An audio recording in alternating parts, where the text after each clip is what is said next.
Assalamualaikum warahmatullahi wabarakatuh. Sekarang kita berada pada Gapura Wringin Lawang. Gapura Wringin Lawang ini diidentifikasi merupakan jalan masuk untuk menuju ke Kerajaan Majapahit. Karena di sini ada sebuah gapura yang merupakan pintu masuk, dalam bahasa Jawa disebut lawang. Kemudian di sebelahnya ada pohon beringin. Di dalam bahasa Jawa pohon itu disebut ringin. Jadi kemudian dua kata itu dijadikan satu menjadi Wringin Lawang. Sekarang marilah kita ikuti Ustadz untuk melihat ke dalam bagaimana orang-orang pada zaman dahulu melewati jalan ini untuk masuk ke dalam Kerajaan Majapahit.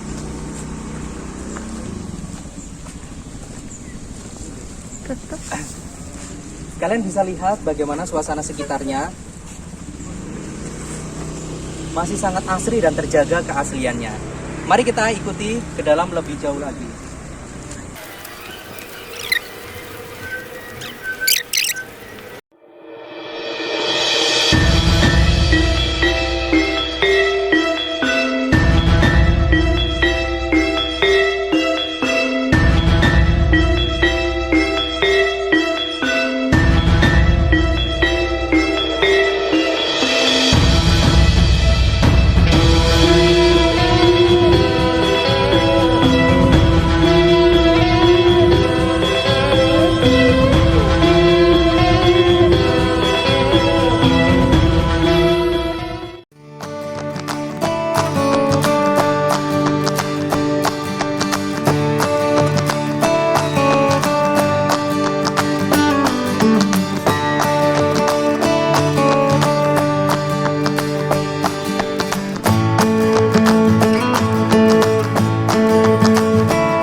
Assalamualaikum warahmatullahi wabarakatuh.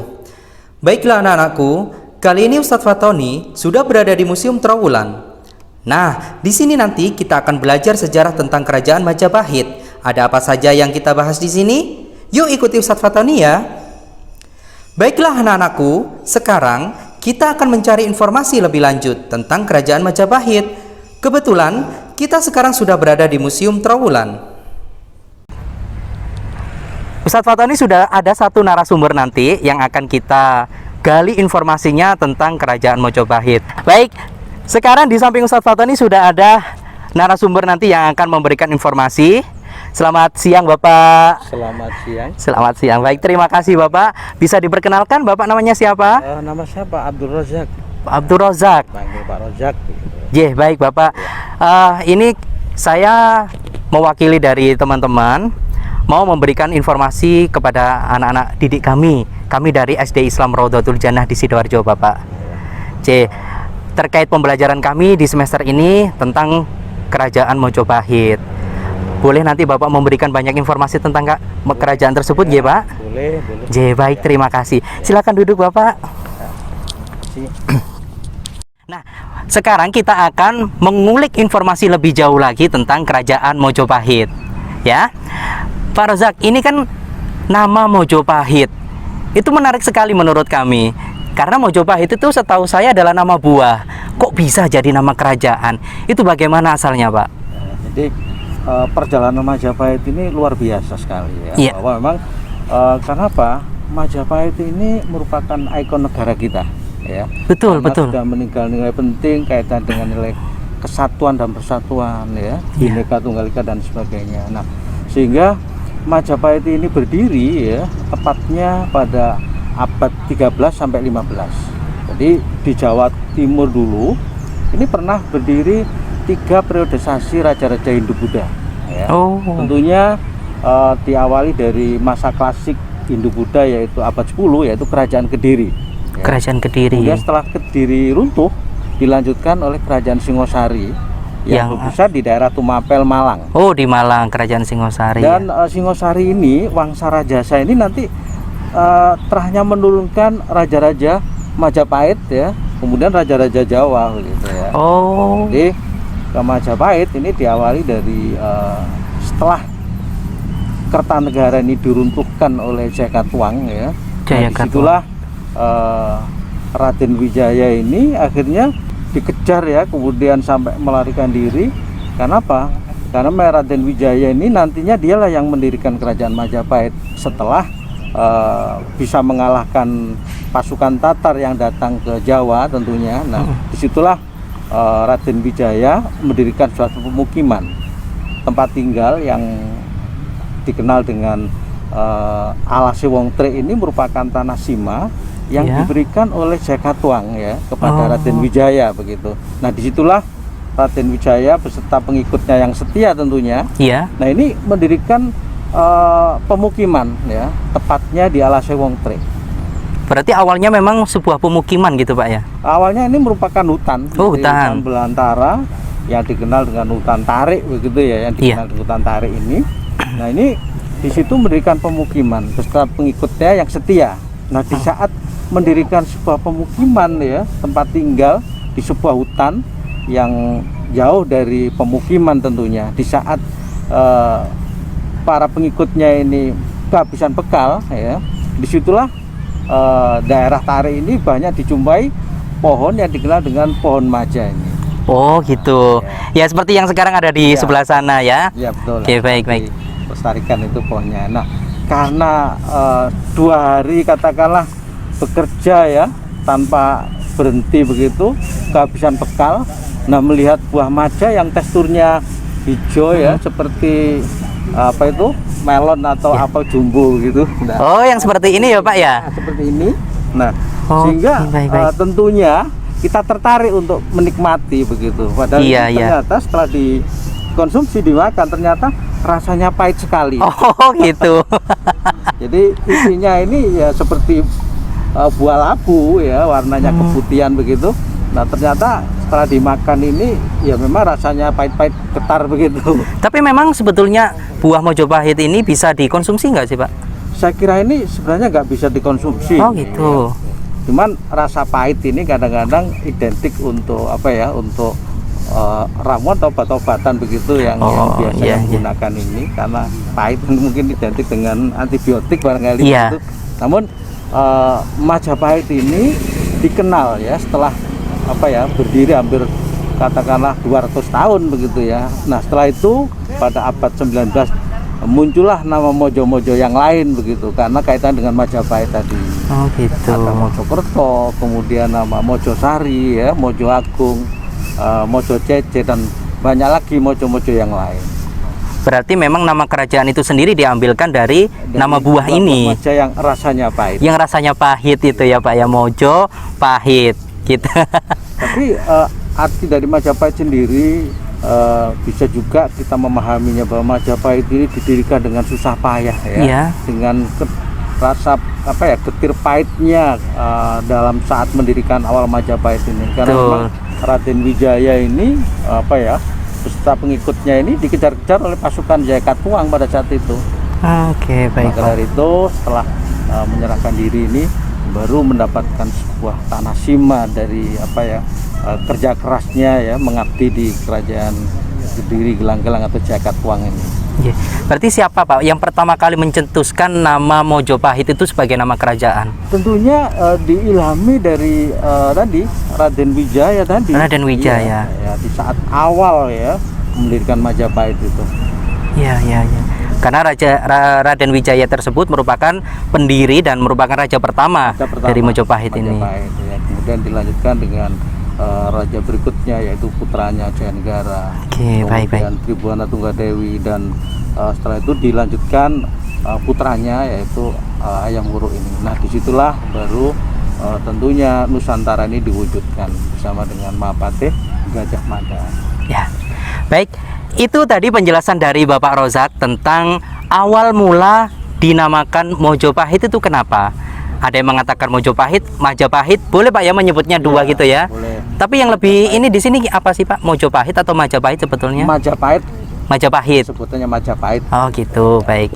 Nah, tertarik bukan untuk menelusuri sejarah tentang kerajaan Majapahit? Ikuti perjalanan selanjutnya. Sebelum kita masuk ke museum, jangan lupa untuk cuci tangan dulu dan tetap menjaga protokol kesehatan. Monggo Pak.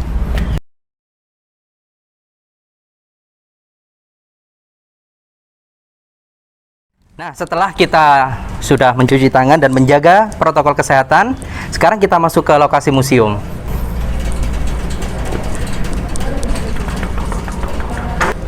Baik, sebelum kita masuk, saya tertarik dengan batu yang ini, Pak. Bisa dijelaskan ini batu apa? Jadi yang ada di depan kita ini, Pak, Ya. ini merupakan Surya Majapahit ya. Surya Majapahit. Merupakan di seni kriya ya, seni pahat yang dikenal di Majapahit ya.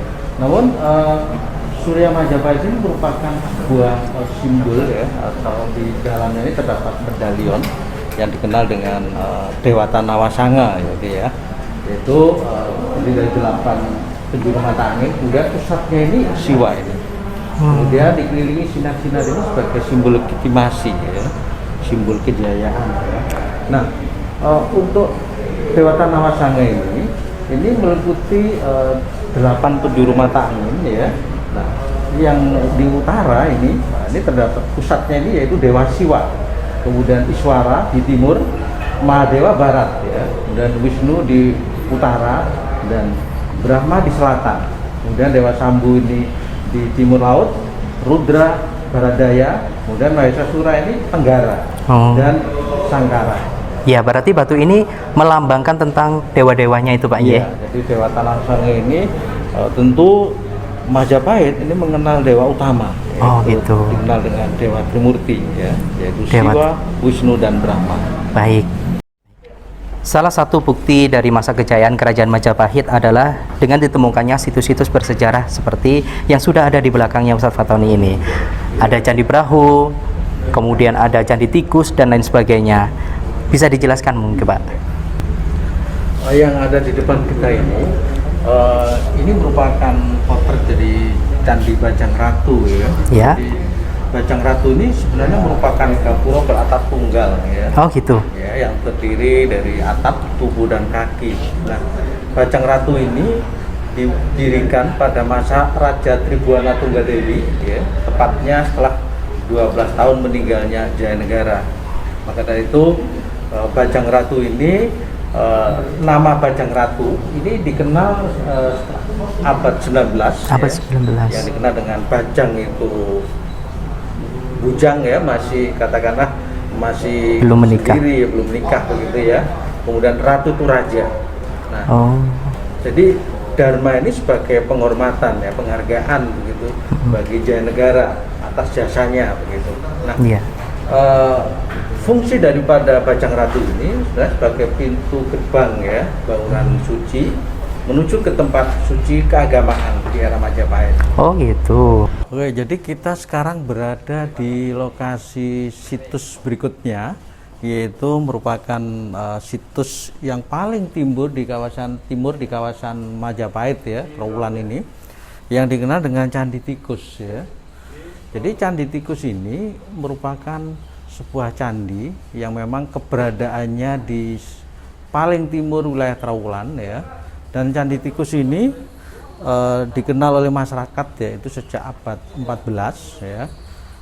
Dan keberadaan situsnya ini berada di bawah permukaan tanah karena Candi Tikus ini sebenarnya merupakan petirtaan ya, bukan merupakan candi namun merupakan petirtaan yang fungsinya sebagai patirtan, sebagai tempat suci keagamaan ya, tentunya bagi agama Hindu ya. Nah, nama tikus ini dikenal oleh masyarakat karena penamaan situs berdasarkan peristiwa ya. Jadi kenapa dinamakan Candi Tikus? Karena ternyata pada saat ditemukan dulu ini merupakan sarangnya tikus ya, sehingga oleh masyarakat dinamakan Candi Tikus. Kemudian di arah timur laut ya. Nah, ini kita menjumpai sebuah kolam yang dikenal dengan Waduk Segaran ya. Kenapa pemerintah Majapahit ini mendirikan Waduk Segaran? Karena memang wilayah Kedaton ya, tepatnya di Trowulan ini merupakan wilayah paling landai, paling subur begitu ya. Dan kita tahu bahwa Majapahit ini merupakan kerajaan agraris semi komersial. Dulu pemerintah Majapahit ini di saat kedatangan tamu kebesaran ya pemerintah dari kerajaan Cina ini, kalau datang ke Majapahit ini memang dijamu begitu ya, dihormati, kemudian diadakan pesta ya prasmanan di Balai Kambang ini. Nah, setelah pesta makan minum ini selesai, ini ternyata peralatan rumah tangga yang digunakan ini semua dari emas ya, ada mangkok, sendok, teko, pinggan, semua dari emas. Selesai pesta ternyata dibuang begitu aja ke kolam Segaran ini. Namun setelah tamunya pulang ternyata diambil lagi ya, karena di bawahnya ada jaringnya. Nah, ketika kita membahas tentang kerajaan Majapahit, pasti yang sering kita ingat adalah tentang Sumpah Palapa. Bisa dijelaskan Pak tentang Sumpah Palapa tersebut? Sumpah Palapa ini tentunya sebuah janji ya, semangat Mahapati Gajah Mada untuk menyatukan Nusantara ya. Nah, melalui Sumpah Palapa ini ya, bahwa Gajah Mada tidak akan berpuasa ya, dia tidak akan istirahat begitu ya. Betul. Sebelum cita-cita tercapai. Makanya ini memang cita-cita dari Gajah Mada sendiri ya Pak ya. Betul. Jadi inilah sebuah motivator bahwa semua keberhasilan ini tentu membutuhkan pengorbanan yang cukup tinggi. Nah, ini dilakukan oleh Mahapati Gajah Mada begitu ya. Dengan sumpahnya yaitu lamun lumus kalah Nusantara, Ingsun amukti palapa. Lamun kalah ring gurun, Serang Tanjung Pura, ring Haru, ring Pahang, Dompo, ring Bali, Sunda, Palembang, Tumasik, samana Ingsun amukti palapa. Jadi arti daripada sumpah ini ya tadi, setelah tunduk Nusantara saya akan beristirahat. Nah, ini merupakan bukti realisasi ya yang sudah disatukan oleh Mahapati Gajah Mada ini ya. Meliputi, ini kalau sekarang ini mulai dari Sabang sampai Merauke begitu ya. Betul. Kalau dulu masih namanya sangat menarik Pak ya. Ini yang kita kenal dengan Jawa Timur, Jawa Tengah, dulu namanya masih Majapahit. Majapahit ya. Di sini hanya ada kota Tuban yang tertera di peta ini. Ini merupakan peta kekuasaan Majapahit ya, seperti itu. Wilayah Majapahit. Oh, wilayah kekuasaan Majapahit. Berarti sampai ke semua wilayah di Indonesia sekarang. Jadi wilayah Indonesia ini merupakan wilayah Nusantara dulu yang sudah disatukan oleh Mahapati Gajah Mada. Betul-betul satu Indonesia ya Pak ya. Iya. Setelah hampir 200 tahun Majapahit berdiri, toh akhirnya runtuh ya. Oh gitu. Ya. Jadi runtuhnya Majapahit ini lebih disebabkan oleh faktor internal ya, dari dalam sendiri. Oh, berarti bukan diserang oleh kerajaan lain kemudian kalah gitu. Bukan, jadi Majapahit ini runtuh karena faktor internal, artinya terjadi perang saudara. Nah, disinilah awal Majapahit mengalami kemunduran karena terjadi perebutan kekuasaan dari Kusuma Wardani sama Bre Wirabumini. Nah, kenapa? Karena Kusuma Wardani ini perempuan, sehingga yang menjadi singgasana ini Wikramawardhana, suaminya yang memegang tahta waktu itu Pak ya. Sehingga terjadilah perebutan kekuasaan pada saat itu. Tapi dalam perebutan itu akhirnya dimenangkan oleh siapa Pak? Antara Bre Wirabumi ataukah Kusuma Wardani? Tentunya sebuah perebutan ya, kekuasaan yang saling menghancurkan ya. Iya. Maka dari itu ada pepatah atau istilah yang dikenal dengan Sirno Ilang Kertaning Bumi.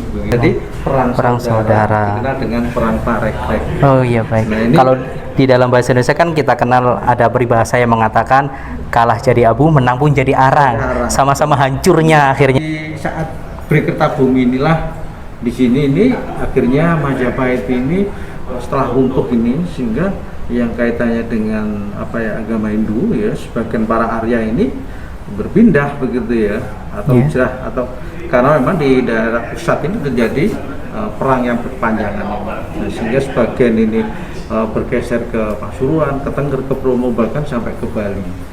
Kemudian Raden Patah ya, Bergetabumi menurunkan Raden Patah ya. Kemudian semua aset Majapahit ini diboyong ke Demak. Oh, Demak berkembang, kemudian menjadi kerajaan Pajang, Mataram, Jogja sampai sekarang. yang bercorak agama Islam. yang sudah mulai masuk ke agama Iya. Islam berarti. Karena Raden Patah ini yang melanjutkan ya, dia Iya. sudah memeluk agama Islam. Berarti Raden Patah itu kemudian memboyong semua apa yang ada di Majapahit itu ke Demak, kemudian mendirikan kerajaan di sana, kemudian muncullah kerajaan Islam yang pertama kali. Anak-anakku semuanya masih semangat kan untuk mengikuti pembelajaran pada hari ini? Coba Ustadz cek dulu semangatnya ya. SD Islam Raudatul Jannah, luhur budi, kaya prestasi, Allahu Akbar. Nah, kita sekarang Ustadz Fatoni dan juga Pak Rozak berada di ruangan situs khusus untuk agama Islam. Nah, di sini sudah ada beberapa batu nisan, kemudian ada beberapa peninggalan yang lain. Ini menarik untuk kita bahas. Kenapa? Karena kita mengenal kerajaan Majapahit itu merupakan kerajaan yang bercorakan Hindu-Buddha. Tetapi kenapa situs peninggalan yang bercorakan Islam ini bisa berada di Museum Majapahit? Ini apa yang terjadi sebetulnya Pak pada zaman dahulu? Kenapa ada beberapa peninggalan yang bercorakan agama Islam yang berada di museum? Kenapa justru di Majapahit ini juga banyak dijumpai situs-situs Islam ya, bukti-bukti Islam yang berkembang di ibu kota Majapahit. Iya. Ya, itu tepatnya di daerah situs Troloyo ya. Nah ini Troloyo, ya. ditemukan sebuah nisan yang berangka tahun ya, diperkirakan pada era Hayam Wuruk ya. Ternyata selain Hindu-Buddha, kemudian Karisian, nah Iya. ternyata Islam ini sudah diterima ya. Oh, kan seperti ya. itu. Jadi menarik sekali Pak, Iya. ya. Ternyata Islam ini bisa masuk di Majapahit, tentunya sebuah konsep ya, bahwa semua tradisi keagamaan ini tentu memberikan dasar kehidupan ya, atau katakanlah pandangan hidup begitu Betul, ya, betul. yang sangat tinggi semua ya. Namun dari situlah kita bisa memberikan katakanlah gambaran bahwa moyang kita dulu sudah menjalankan religinya, agamanya dengan baik ya. Karena apa? Di saat Majapahit Jaya begitu ya, ternyata di komplek Islam Troloyo ini ditemukan sebuah bukti Islam Iya. yang terdapat sebuah nisan yang berangka tahun 1344 ya. Tentunya di era Hayam Wuruk ya. Iya, iya, Nah, Pak. tentunya Islam ini masuk tentu melalui katakanlah proses begitu Betul. ya. Jadi tidak ada unsur pertikaian atau kekerasan dan sebagainya. Karena pada dasarnya toleransi itu tercetus lahir dari Majapahit. Nah, gitu itu dia yang ingin saya katakan. Bagaimana ketika Majapahit ini pada masa kejayaannya, ternyata di situ juga ada agama Islam yang sedang berkembang mungkin di situ, Pak ya. Ya. Sudah mulai masuk, bukan berkembang, Betul. sudah mulai masuk di situ. Sudah mulai diterima. Ya, tentunya. dan diterima dengan baik, bukan kemudian dimusnahkan, diperangi. Ada unsur paksaan dan sebagainya. Jadi Iya. melalui proses tentunya bisa Betul. masuk ke Majapahit ya. Oh, Karena memang dari keempat religi ini ya tentu memberikan yang terbaik. Iya, betul. Itulah munculnya sebuah toleransi yang dikenal Iya. dengan Bhinneka Tunggal Ika. Bahkan dari salah satu nisan ini, Iya. Pak, ini ada sebuah doa begitu ya. Oh, Skripsi yang sudah dituangkan ke sebuah nisan. Nah, makna daripada pesan secara inskripsi tertulis ini ternyata moyang kita ini sudah berpikir jauh ke depan untuk milenial katakan begitu. Iya. Dari apa yang dituangkan di sebuah nisan ini, doa ini menunjukkan bahwa